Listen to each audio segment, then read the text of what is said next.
What's going on, everybody? Welcome back to another episode of the Pack a Day podcast. I'm your host, Andy Herman. You can follow me on Twitter at Andy Herman NFL. Fun episode lined up for you today. Today, I'm going to be going over my 12 predictions for the Packers in this upcoming NFL draft. Something I always like to do is just kind of put myself out there and maybe make some predictions. I'm sure maybe I get a couple right. I'm sure most of them are going to be wrong because predicting how the NFL draft is actually going to go is pretty freaking hard. Even if we have seen over and over what type of players Green Bay likes, their thresholds, the age, the premium position, all of those things. We have a good understanding for Goot and what this front office likes, but even with that being said, this is always a very tough, just draft process to predict. So I'm going to do my best. I'm going to go over my 12 predictions for today, and we are going to start off at number 1, and I'm going to say that Green Bay trades down with their first pick in this draft. They're currently sitting at pick 15. Maybe they end up in a pick swap with the Jets or something like that. But ultimately, I believe that they will trade down that pick. And the reason I believe that is a couple things. A, I think the meat of this draft is kind of in that late first, early second, and really if I'm like late first to, I would even say like middle to late third. I think there's a chunk of players in that realm that are all going to be, good football players. And if you've done your homework and you've done your job, you have the opportunity to really hit on some key players. I think right at that number 15 spot, you're right on the fringe if you're going to get one of the top players in this draft. And certainly if a player falls, I think Green Bay could attack it. But here's how I could potentially see this playing out. Jackson Smith-Njigba off the board. The top edge rushers, your Will Andersons and your Lucas Van Nesses and your Tyree Wilsons, those type of guys off the board. Peter Skoronski off the board. And then probably one of the other offensive tackles off the board as well. Maybe it's a Paris Johnson, maybe it's a Broderick Jones, someone like that, but probably one of those guys off the board. Christian Gonzalez off the board. And what you're looking at is, and they probably don't want to go quarterback, and all 4 quarterbacks might be off the board anyway, but you're looking at your premium position players off the board. And we know Green Bay loves to go premium position players. And you look at quarterback, all 4 could be gone. They probably don't want to go that direction anyway. Wide receiver, Jackson Smith-Njigba, probably the only one, probably gone at that point.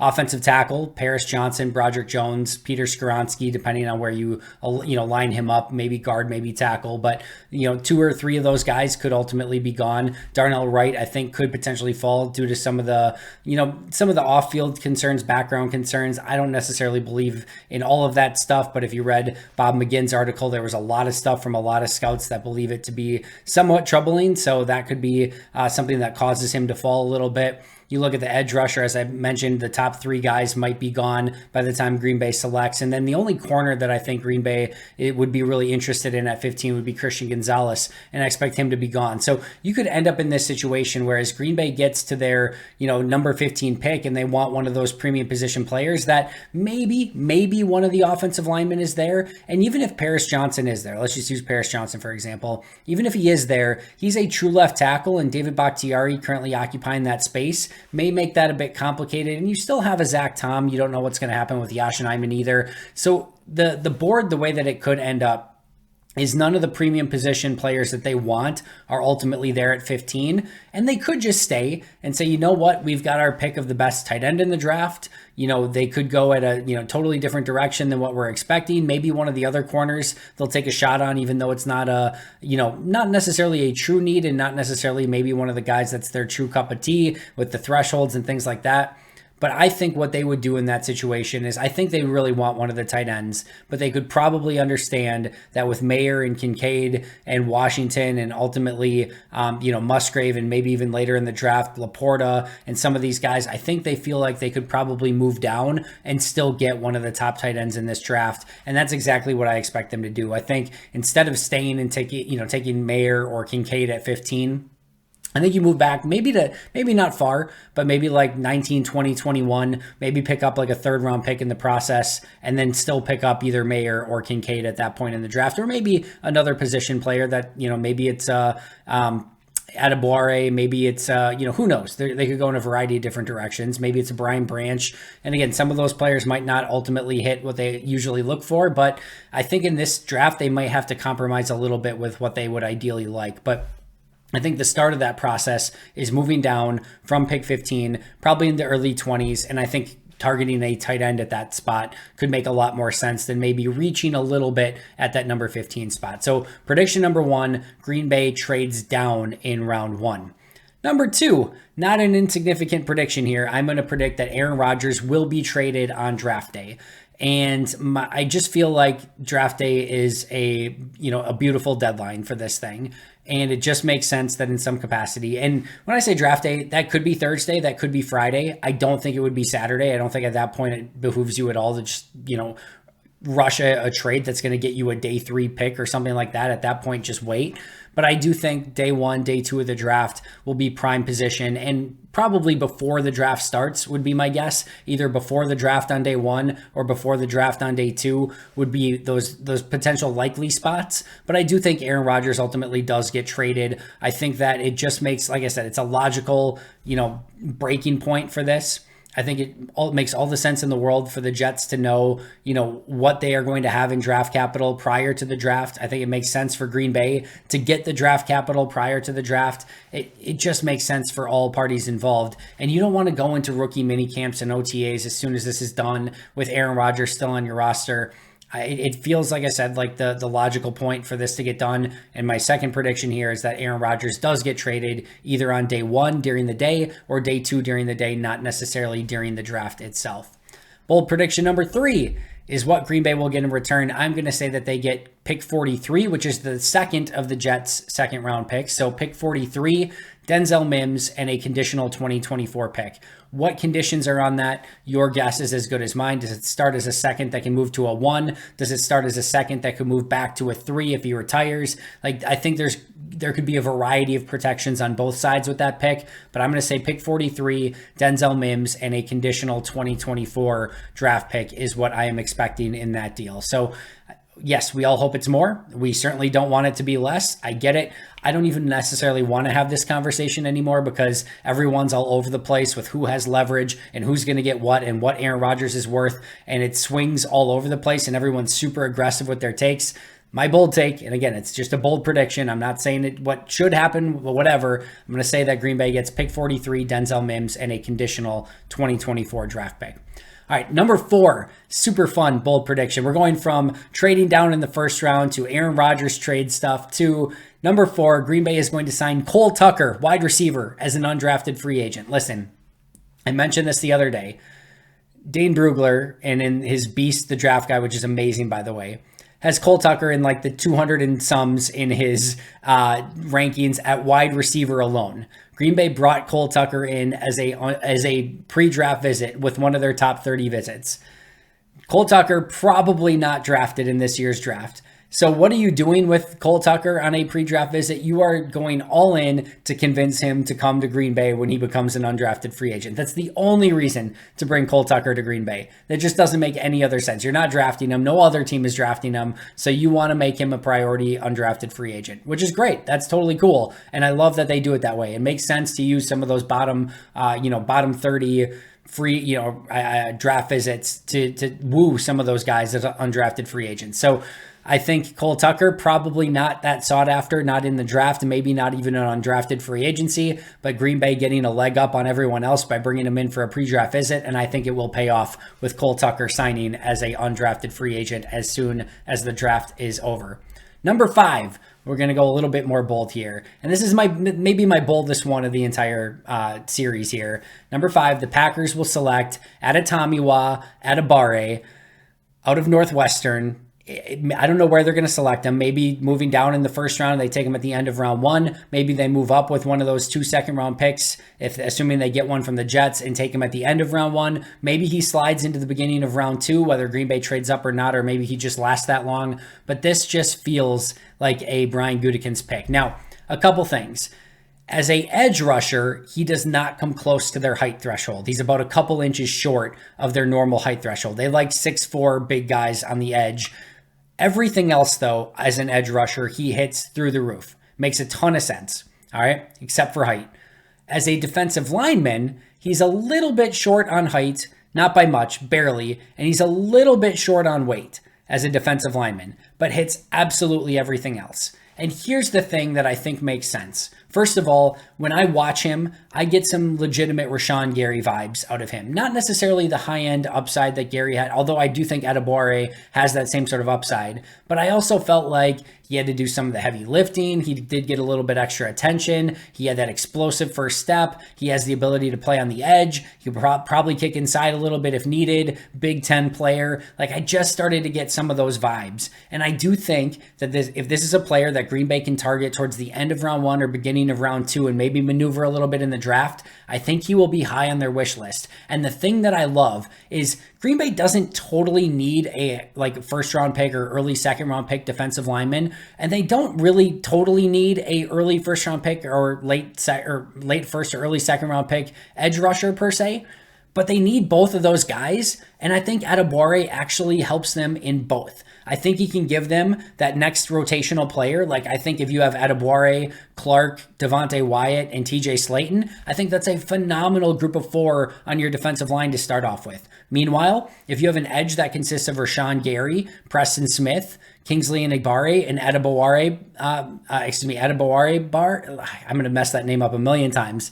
Adetomiwa Adebawore. So Adebawore, if they do have the opportunity to, put him in that rotation as well, that is a perfect group on the edge also. So I really like that he can help in both of those scenarios and give Joe Barry a bit of flexibility. We know that Green Bay absolutely loves flexibility at all of their positions, guys that can do a variety of different things. I think this is a player who they can plug in and can help their defensive line rotation, can plug in and can help their edge rotation. Like I said, he's just a little bit off on height and weight as a defensive lineman and just the 2 inches short as an edge rusher. But the fact that I think he can give them both is what I think is really going to entice Green Bay. Like I said, a little bit Rashawn Gary there, and just a Green Bay type of pick is super high RAS score at both positions, at both defensive line and edge rusher. That's the type of freak athlete that he is. And Green Bay loves these high-end freak athletes that they think they're going to be able to mold and make them into superstar players. So it fits for me. It's a little bit bold because he doesn't quite hit either threshold, and they might be in a little bit of no man's land where I think he probably goes end of round 1, early round 2, and they might have to maneuver to kind of get to that spot. But I'm going to say that Green Bay finds a way to select him, and he helps as both a edge rusher and a defensive lineman. And hopefully, if Green Bay does draft him at some point, I can figure out his name and get it right. Adetomiwa Adebawore. All right, we're going to end with that right there. Number 6, Green Bay will leave the draft with an Illinois safety. So we're going Big Ten here, back-to-back predictions. There are 2 safeties from Illinois that are likely going to be selected in the middle of the draft: Jartavis Quan Martin and Sidney Brown. And once again, both of these are a little bit short on the ideal thresholds for Green Bay. Quan Martin visited with the team and I think is going to be somebody that they very much target in the middle of the draft. He's about 6 pounds short of their ideal weight at the position. If you're looking at them, what they normally like is around 200 pounds. He's 194. That's not going to hold them back for anything. Everything else he hits at for their normal thresholds, and he is a 9.79 RAS score guy. Meanwhile, Sidney Brown, about an inch short of their ideal height, but hits absolutely everything else, and is a 9.68 RAS score guy. So both of them are extremely athletic, extremely high RAS score guys, hit almost all the thresholds, just a little bit off 1 inch on height or 6 pounds on weight. I don't think that's going to hold Green Bay back 1 iota from targeting those 2. I think Green Bay is going to target safety on the middle of the draft, round 3, round 4, and both of these guys are targeted to go right in that range. I'm going to say that Green Bay leaves with one of these 2 safeties, and they ultimately get one of the 2 Illinois safeties in the middle of the draft to help the back end of their defense, which desperately needs help at the moment, and whichever one they do select will slot in as a starter almost immediately.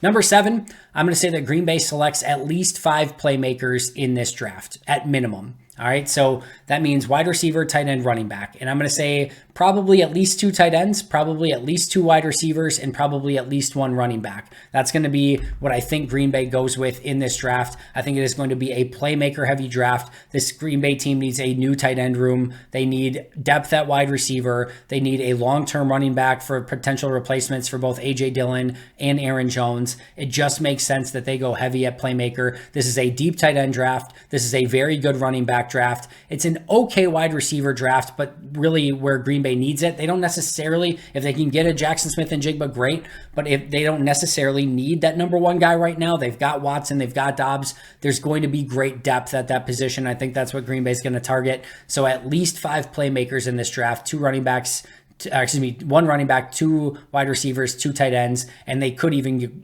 go above and beyond that based on what the current needs are for this team. All right, number 8 on my list is that the Packers are going to draft Clayton Tune, the quarterback out of Houston, in either the 4th or 5th round. Green Bay needs a backup quarterback. Tune, to me, is the most fit to be not only a backup this year, but also has some long-term upside in this draft. He also hits what Green Bay generally likes. He's got good athleticism. He's got good arm strength. He's got, solid height. Like, you just watch him play and he looks like, kind of a Green Bay Packer-ish quarterback, hits their height and weight almost to a T. So I think Green Bay goes in this direction. There's not a ton of quarterbacks in this draft that make sense for Green Bay. Tune just happens to be one of them. And I think in that 4th, 5th round in this draft, Green Bay will select him. And I do think he becomes a good backup for Green Bay. I don't know what his ultimate long-term potential is and if he could work his way into becoming a starting caliber quarterback, but I do think he can be a very good backup. And around that point in the draft, especially when you don't really have a backup quarterback already, I think there's value there for Tune for Green Bay in either round 4 or round 5. Number 9 is harkening back a little bit to number 1 on my list with Green Bay trading down in the draft. But I mentioned earlier that I thought they would trade down to maybe pick 20, 21 and still pick maybe like the top tight end in this draft, something in that realm. But I want to just say here too that I think Green Bay will aggressively look for their Marcus Davenport trade 2.0. If you remember, in the Jair Alexander draft, they were slotted to pick in the top 15 of the draft. They move all the way down to the end of round 1 and they pick up a future first round pick by doing that deal. Now, they end up moving back up, giving up a 3rd round pick plus some other stuff, and they ultimately get Jair Alexander in the middle of the draft. So it was a really genius maneuver from Brian Gutekunst. In this situation, I think they would move back. I don't necessarily think that they would be aggressive in moving back up on the draft board, but I do think that they would love to move down in round 1 if they could pick up a future first round pick, a la what the Saints did with Marcus Davenport and moving up for him. I think Green Bay would absolutely love to do that. I think they should be absolutely aggressive in trying to do something like that. And if any team is dumb enough to give up an unprotected future first round pick when next year has a potential generational quarterback in that draft, amongst other things, you just take your puncher's chance. And you never know with that team that's trading you the future first round pick, if all of a sudden they get an injury at quarterback, all of a sudden end up being one of the worst teams in the league, and you end up with a top 5, top 10 pick next year, that could have a ton of value. So just to move down in round 1 in a draft that's not that great and pick up a future first in a draft that's supposed to be really much, a lot better next year, I think that makes so much sense for Green Bay, and they should actively be looking for that very similar type of deal by moving down to the end of round 1 and picking up a first round pick in exchange. Even if they had to give up like another 4th or 5th round pick to make that happen, I think that's well within the realm of reason. And I would beyond love that if I were Green Bay. That would be a home run situation for Brian Gutekunst. Number 10 is once the draft is done, and they're going to go out and get their undrafted free agents, there are still going to be holes on this team. Maybe tight end or wide receiver or safety just doesn't fall the way that they want. They can't fill out those positions as aggressively as they would have liked to have. Maybe they don't get another edge rusher. Maybe they don't get another defensive lineman. Maybe they don't get a kicker. There's going to be things in this draft that they just ultimately do not address, and they're going to have to be aggressive in post-draft free agency. There are still some really good free agents that are out there, including some of Green Bay's own, like a Mercedes Lewis, that maybe Green Bay would have interest in depending on how the draft goes, at the tight end position. But ultimately, there's going to be holes out there. Don't expect big names. Don't expect names that are going to come in and change this. Most of those guys are already signed, but I do expect Green Bay to be heavily involved, signing some of those guys like they have with Devondre Campbell in the past to try to get a guy in that can help this team right now and doesn't leave any major gaping holes. I do think Brian is going to want to give Matt LaFleur the ability to go out and compete. I think he's going to want to give Jordan Love enough, just offense in general, weapons, offensive line to be able to go out there and not be just a sitting duck and not have the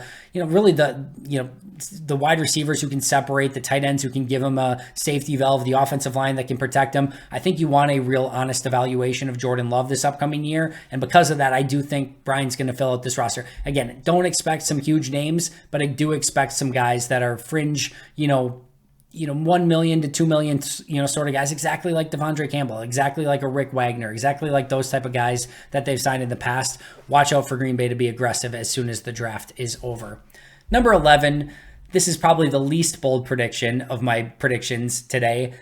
I don't think Green Bay Packer fans are necessarily going to end up happy with this draft for a variety of things. Anytime you potentially trade away a Hall of Fame quarterback, some people will be very happy with that. Others will not be, but some fans will be disappointed that Aaron Rodgers is potentially traded away on draft day.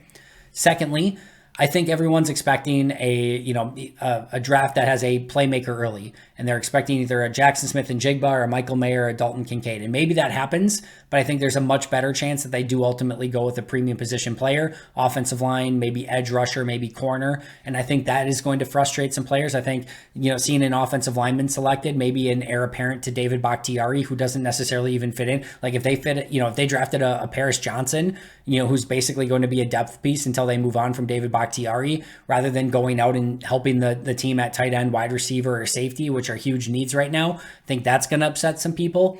And I just think as we get through this draft, I think fans are going to start to realize some of the holes that this team ultimately has, and that Brian probably wasn't able to fill all of them. And just about every single draft, fans are unhappy in some capacity. Green Bay didn't get the guy that they want. Green Bay has a propensity of maybe going a little bit off of the normal beaten path of the players that a lot of the draft nicks and draft experts and draft analysts usually like. And I just have a feeling that this is going to be a very similar draft where Brian Gutekunst has his own guys that he likes, some highly athletic players, young, talented, premium position, and it may not ultimately add up with what Packer fans are expecting or hoping for. And for that reason, I think fans are going to be a little bit disappointed when we get to the end of this draft. And then last but not least, number 12, is that this draft will forever alter the state of the Packers franchise. For good, bad, indifferent, ugly, I have no idea. But if Green Bay does in fact trade Aaron Rodgers away, if they do get some sort of draft capital from the Jets in this draft, and even just having a draft with that many picks, including potentially 3 top 50 picks if they do get the Jets' first or second round pick in this draft, that is a massive, franchise altering weekend. Anytime you trade away a player the caliber of Aaron, and yes, it might feel like it's been a done deal already and we already knew that it was going to happen, actually seeing it come to fruition and actually seeing him as a member of the New York Jets or whatever team he ultimately ends up with is still going to hit a certain way. And it's still going to realize there's no, at least as we know of, there's no Hall of Fame quarterback on this roster anymore. There is no Brett Favre, there's no Aaron Rodgers, and quarterback for the first time in a long time is a question mark. That's going to hit differently, right? And you've got, like I said, what Green Bay gets in exchange for Aaron Rodgers. Is Brian Gutekunst able to hold up, and hold out long enough where they get premium picks? Does he somehow get, at least at or above first round value in exchange for him? If so, he's done phenomenal work. If all of a sudden it's like a 4th round pick and a future 5th or something crazy, he's done awful work. And that is concerning. And that would alter the franchise in a negative way. And if it's anything in between, then we're going to have to sort of figure out, all right, is it a win? Is it a loss? Either way, that's a franchise altering move. And then just having that much draft capital. And even right now, they've got a top 15 pick. That's not something, although it's happened a little bit more than usual lately with guys like Jair Alexander and Rashawn Gary and those type of picks being in the top 20. But they've got a top 20 pick, a top 15 pick at pick 15 right now. That's a franchise altering decision. Just whoever you select at that spot. And then having potentially at least 1 second, if not 2, potentially 2 or 3 top 50 picks. Like, this is just a weekend that is going to change the Green Bay Packers. Do they trade other players? I don't necessarily think so. I know, Ben mentioned that where they're at from a salary cap standpoint, it makes it very prohibitive to trade anyone at least pre-June 1st. So I don't necessarily think that that's going to happen, but Darnell Savage could get moved. That's not completely out of the realm of possibility. Like, there are some other moves that could get made. So I do think that this has the potential to be a massive franchise altering weekend, including a Aaron Rodgers trade and including a very important draft for the future of this Packers team. So just to run it down one more time, number 1, I think Green Bay is going to trade down in round 1. Number 2, I think Aaron Rodgers will get traded during the draft. Number 3, the Packers will receive pick 43, Denzel Mims, and a conditional 2024 pick in exchange for Aaron Rodgers. Number 4, the Packers are going to sign Cole Tucker as an undrafted free agent. Number 5, get to do it again, the Packers are going to select Adetomiwa Adebawore out of Northwestern in either the first or second round of this draft. Number 6, the Packers will leave the draft with an Illinois safety, either Jartavius Quan Martin or Sidney Brown. Number 7, they're going to draft at least 5 playmakers. Number 8, Clayton Tune will be selected in either the 4th or 5th round. Number 9, the Packers will aggressively look for that Marcus Davenport Saints deal to pick up a future first-round pick. Number 10, the Packers will be aggressive in post-draft cheap free agency. Number 11, Packers fans are not going to be happy with the draft in some capacity for some reason. And number 12, draft weekend will forever change the Packers and this franchise for the foreseeable future. For good, bad, or ugly, that will remain to be seen. That's going to do it for me today. Thank you so much for joining me. I'll be right back here tomorrow with an all-new episode. But until next time, and as always, go Pack Go.